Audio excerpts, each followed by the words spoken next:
जय गुरुदेव। मेरे सभी यूट्यूबर्स भाइयों को मेरा नमस्कार। और आज मैं आपके सामने लेकर के आया हूँ अपना अनुभव। जो नाभि दर्शना अप्सरा की साधना की, उसके मेरे क्या क्या अनुभव रहे, वो मैं सभी को उनकी जानकारी दे रहा हूँ।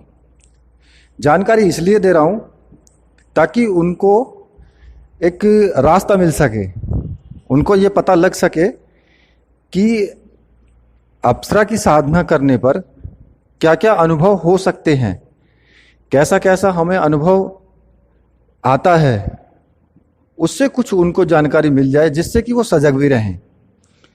तो इसलिए मैं ये वीडियो बना रहा हूँ। तो जो भी मेरे व्यूवर्स हैं जो चैनल पर नए आए हैं, उनसे मैं प्रार्थना करूंगा कि वो मेरे चैनल को सब्सक्राइब कर लें, साथ में ही बेल के बटन को भी प्रेस कर दें, ताकि जो भी मैं लेटेस्ट वीडियो डालूं उसका नोटिफिकेशन आपको मिल जाए, जिससे कि आपको वीडियो ढूंढने की ज़रूरत ना पड़े। और जो मेरे पुराने जिन्होंने चैनल को सब्सक्राइब किया हुआ है, उनसे निवेदन है कि वीडियो को लाइक ज़रूर कर दें।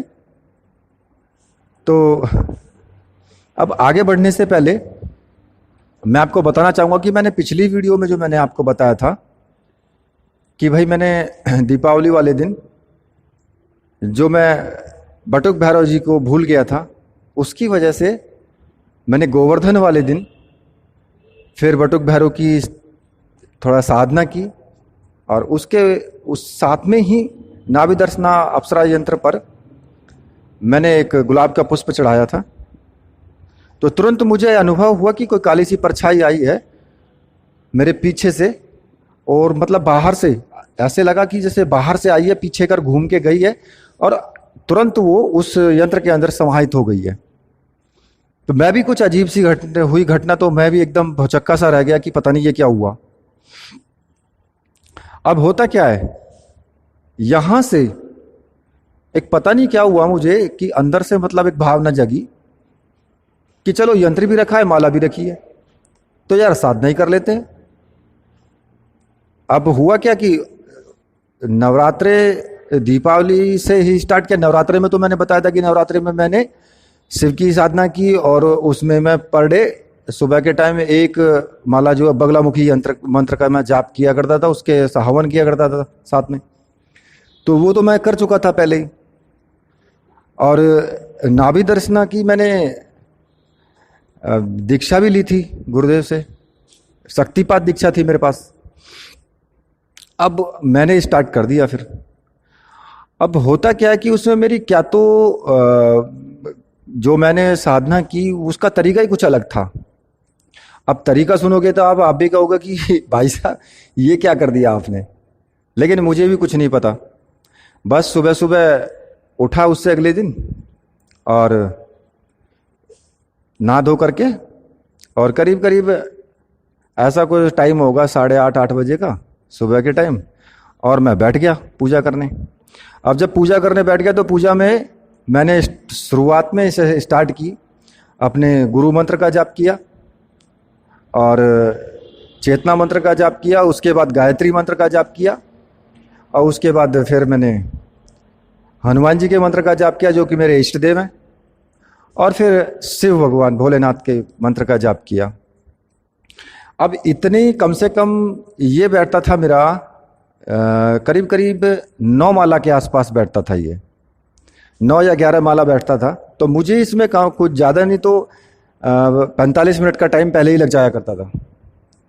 जब मुझे 45 मिनट का टाइम लग जाता तो फिर मैं क्या करता था कि मैं अप्सरा यंत्र और माला वहीं रखी है, सिर्फ एक छोटी सी इत्र की शीशी ले आया था मैं, और इत्र की शीशी ला करके थोड़ा सा इत्र का फोआ अप्सरा यंत्र पे चढ़ाया, माला बराबर में रखी है यंत्र के, यंत्र भी रखा हुआ है।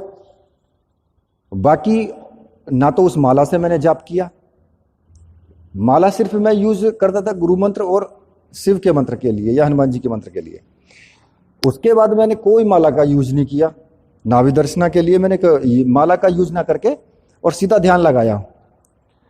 आंखें बंद की और बस उसके बाद मंत्र का जाप स्टार्ट कर दिया, और बिना गिने, यानी कोई गिनती नहीं है, मेरे मन में आया तो मैंने 15 मिनट जाप किया, मेरे मन में आया तो मैंने 10 मिनट जाप किया, मेरे मन में आया तो मैंने जाप बीच में ही रोक करके और बस ध्यान लगा लिया। लेकिन मेरा प्रेम इतना बढ़ गया कि मैं मतलब हर वक्त ये सोचता था कि अप्सरा मेरे पास आ रही है, अप्सरा मुझे दिखाई देना चाह रही है, ये मेरे आसपास घूम रही है। मतलब कहने की आंखों के, जब मैं आंख बंद करता था तो आज्ञा चक्र पे भी ध्यान लगाया करता था, वहां भी मैं कल्पना करता था। और कभी मैं गायत्री माता से कल्पना कर रहा हूं कि माता अप्सरा को प्रकट कीजिए, अप्सरा को आने के लिए बोलिए। कभी मैं गुरुदेव से, तो मैंने जब ये स्टार्ट किया था तो मैंने गुरुदेव से जरूर आज्ञा ली थी, गुरुदेव से आज्ञा ली थी कि मैं गुरुदेव मैं ये करने जा रहा हूं, आप मेरा इसमें साथ दें और मुझे आज्ञा दें ये कि मैं इसको करूं। तो बस अंदर से आवाज आई, करता रहा। अब मुझको लगातार करीब काफी टाइम हो गया करते करते। कभी मुझको स्टार्टिंग में जो मुझे नजर आया कि मेरे आसपास कोई है छूने का या इसका, और मैंने, देखो मजे की बात है, मैंने रात में साधना नहीं की है, सुबह के टाइम, और टाइम हुआ करता था कम से कम 9 बजे का। सिर्फ घर पे मैं और मेरी धर्मपत्नी थी, बच्चे स्कूल चले गए और मैं पूजा पे बैठा हूँ, वो अपने काम कर रही है। बाकी इतना था कि अंदर कोई नहीं आता था उतने टाइम में।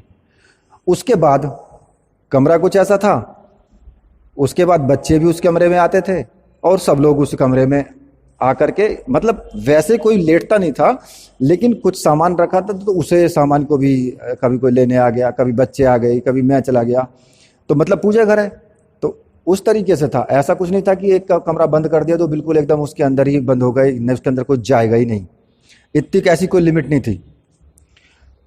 तो जब मैंने साधना की तो साधना में मुझे अनुभव होना स्टार्ट हो गया। और देखो इस साधना में ना मैंने किसी चीज के खाने पीने पे अपने पे प्रतिबंध रखा। भाई देखो, शराब और मीट वगैरह तो मैं खाता ही नहीं, वैसे भी मैं ब्राह्मण हूं, तो वैसे तो मतलब ही नहीं होता। और फिर दूसरी जगह मैं एक साधनात्मक लेवल में हूं, तो फिर मीट और दारू से तो कोई मतलब ही नहीं होता, तो वो तो खैर चलता ही नहीं है बिल्कुल भी। और दूसरा कि साधना में इसमें बोलते कि ब्रह्मचर्य का पालन करो, लेकिन आपको एक सच्चाई बताऊं, इसमें कोई झूठ वाली बात नहीं है, ना ही मैं इसमें कोई शर्म महसूस कर रहा हूं।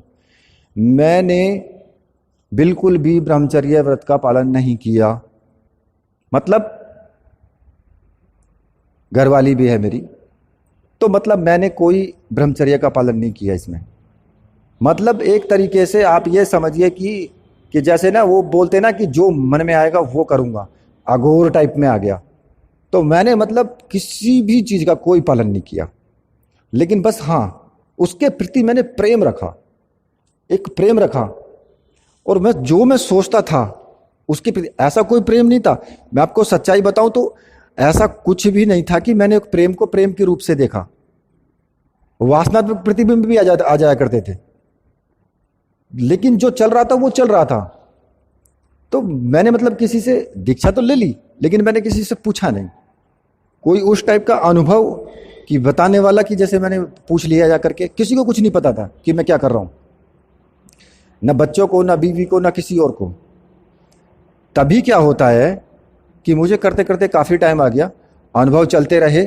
कभी सपने में आना, कभी लड़की सपने में मुझे दिखाई देती थी, मेरे साथ खिलौरी करती थी, कभी मेरे मतलब मुझे देख करके मुस्कुराती थी, कभी मुझसे लिपटती थी, मतलब इस तरह के सपने में भी अनुभव चलते थे।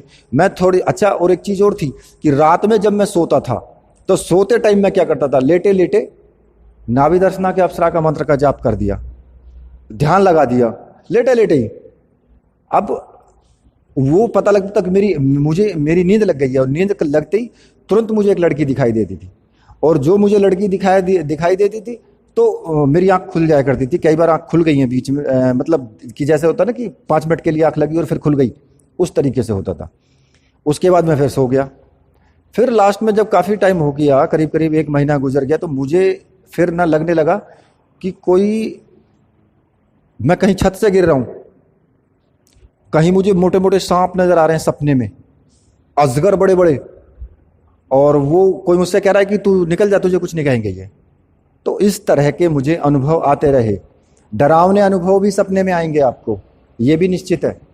लेकिन आप गिरोगे, ऊपर से गिरोगे, आपको लगेगा कि मर गया, कि मैं मर जाऊंगा, ऊपर से गिर रहा हूं, लेकिन मरोगे नहीं। आंख खुलेगी तो खाट पे ही मिलोगे, खाट पे सोते रहोगे। तो लेकिन इतना जरूर है कि डरावने सपने आएंगे, डरावनी चीज सामने भी आ सकती है, लेकिन आपके जागते टाइम नहीं आती है कई बार। तो एक दिन क्या होता है कि मेरा रोज का नियम था, घर से करीब करीब ऐसा 200 मीटर की दूरी पे बड़ा शिव मंदिर है। अभी भी मैं शिव मंदिर पे ही हूँ, जो मैं वीडियो बना रहा हूँ बिल्कुल एकांत में मैं शिव मंदिर पे हूँ। शनिदेव महाराज का मंदिर बराबर में है, और जहाँ पे मैं हूँ यहाँ साईं बाबा का मंदिर है, और शिव मंदिर थोड़ा सा हटके अलग को है, यहीं पे काफ़ी बड़ा आश्रम है ये। तो हम लोग कम से कम 25 साल से इसी आश्रम पे जुड़े हुए हैं, और सुबह शाम यहीं पे उठना बैठना, बाकी और कहीं नहीं जाना। तो मतलब मेरे कहने का, मैं शाम के टाइम था तो मैं करीब करीब 9 बज रहे थे रात के, और मैं सीधा मंदिर की तरफ अकेला चला आ रहा था। तो मंदिर के ठीक सामने एक नीम का पेड़ है। नीम के पेड़ के पास में एक लड़की खड़ी है, और वो लड़की बाल खुले हुए हैं, लाल रंग के कपड़े पहने हुए हैं, और लाल रंग के कपड़े पहन करके वो नीचे की तरफ नजरें हैं। और जैसे मैं दूर से आ रहा था, तो जब मैंने देखा तो मुझे महसूस हुआ कुछ, कि कुछ गड़बड़ है सामने। ये जरूर लड़की खड़ी है, लेकिन कुछ गड़बड़ है। तो मंदिर के ठीक सामने था मैं, और उसने क्या किया, मैंने क्या किया, मैंने सामने शिव जी की मूर्ति थी, तो मैंने उनको प्रणाम किया दूर से ही, और मैं बस चलता रहा। तो वो लड़की मेरी तरफ ऐसे, उसकी गर्दन नीचे थी, लेकिन उसने गर्दन ऐसे नीचे ही टेढ़ी गर्दन घुमाई, और ऐसे तिरछी आंखों से, मोटी मोटी आंख थी, और तिरछी आंखों से मेरी तरफ ऐसे घूर रही है। मैंने सोचा यार कोई भूतनी वूतनी है ये तो। देखो सच है, मैं जो मतलब मेरे माइंड में आया, लेकिन मैंने उससे कुछ नहीं कहा, वो सिर्फ मुझे घूरती रही। और जब मैं उसके बराबर से निकल करके आया, मतलब कि ना मैंने उसको कुछ बोला, एक बार उसकी तरफ देखा, लेकिन उसके बाद फिर मैंने भी देखना कोई गवारा नहीं समझा, पता नहीं कौन है, कैसे खड़ी है। लेकिन उसके घूरने का जो तरीका था वो बिल्कुल अजीब था। उससे मैं समझ गया था, अंदर ही अंदर मेरे मन में विचार आ रहा था कि, या फिर ऐसा भी हो सकता है कि गुरुदेव उस विचार को मेरे अंदर डाल रहे थे कि कुछ ये गड़बड़ है, जो भी खड़ा है सामने कुछ इंतजार में है तेरे। लेकिन मैं शिव मंदिर पे था, और शिव मंदिर से जब मैं निकल के आता, मैंने शिव जी को प्रणाम भी किया था।